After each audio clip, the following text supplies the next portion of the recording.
I watched JLo's last interview, and I'm using her name, knowing damn well she sues people for shits and giggles just because they're talking shit about her, like they have different opinions about what she's putting out there. I'm not scared for a lot of reasons. And I'm gonna just focus on one because if you're gonna sue me over my own opinion that is coming from so many life experiences, you can eat shit. Now, I'm not talking shit about Jello or anyone else. As a matter of fact, I'm talking shit about my old self, the old versions of myself that had existed in so many different timelines and lifetimes. Again, I love Jello. I think she is amazing. But, well, she was asked by the interviewer if she thinks she was loved because she's known for having so many relationships. No shame. I ain't shaming nobody, specifically no women, because men are doing it all the time and nobody is shaming them. So no shame and no tea and no guilty. You do you. She was asked if she thinks she was loved by all men she experienced, and her answer was the crystal clear, straightforward. She didn't stutter, leaving no shadow of a doubt of what she believes is true. She said, "No, I was never loved because they didn't have it in them." Listen, you can tell a lot about the level of healing or where people are in the triangle of healing by the language they use. You know what I'm saying? By the way they talk about the experiences, the way they tell their stories, and how they tell their stories. Okay. One of the most underrated steps in healing in general, the one that nobody is talking about, I cannot stress enough on this pillar of the healing journey. Everyone is healing from something or someone. I said what I said. Is actually taking accountability and responsibility of every single experience and shit that you have in your life. They loved something in her. They loved maybe many things in her. Maybe they loved what they were lacking. Maybe they loved what she was lacking. They were pretty much a reflection of her inner state of consciousness. And I can tell you from my own experiences, she was given exactly what she was asking for. They gave her everything they got at that specific time and place. Nobody, and I mean nobody, can love you enough if you don't love yourself enough. Nobody can love you wholly if you don't love yourself wholly. And holy shit, when I hear people saying they didn't do or they did this to me, I'm like, I'm zoning out.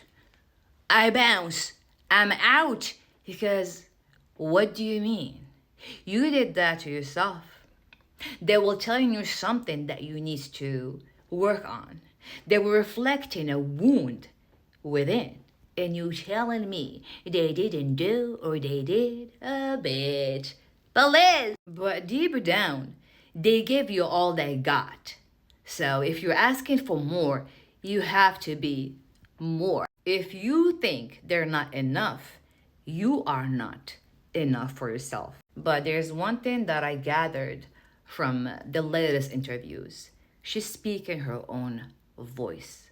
Because if you pay attention to the previous interviews, the way she speaks, she has, because I have been taking notes, about 7 different voices. This is just the one that I've seen on social media. I'm pretty sure she has more. This is the one and only time that she was authentically speaking with her own true voice.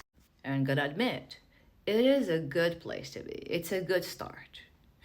Because once you find your own frequency and vibration of your own true voice, the rest will come in God's perfect timing, which is not a clock, you know. Detachment is a beautiful place to be. It's a beautiful practice, to be honest with you. It helps you see things from a whole different perspective. And I made, I think, 3 different videos about Jello. because she is a case study. We all are case studies to someone, you know. But using detachment helps you see the study and study the study from different perspective with zero attachment, you know, not from the wounds, not from the judgment, not from any wounded and sick and twisted place, if that makes sense. So the first one was about how she manifested everything pretty much in her life, and the second one was about the healing journey where she was, and I still think she's doing an amazing job, but she is still stuck somewhere. I will link them somewhere with this video, you know.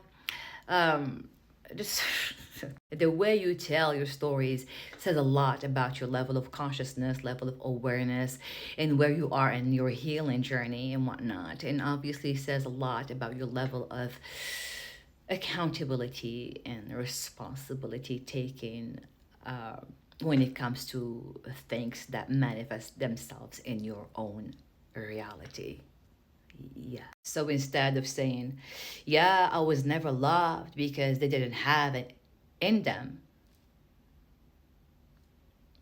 it will be reframed if you are purely, completely healed and whole and connected to, I was not loved enough because I didn't love myself enough. I didn't get what I wanted because I didn't know what I wanted. I was not respected enough because I didn't have enough self respect. I was betrayed because I self betrayed myself. I was cheated on because internally, spiritually speaking, I was cheating on my higher self. At the end of the day, you always get what you want and you always get what you deserve, whether you like it or not, whether you believe it or not, whether you accept it or not, you always get what you want. You always get what you deserve. And if you're looking for a silver lining, for any solace, if you will, it was happening for you, not to you. You did that. You did that. Own it. Happy healing, you all.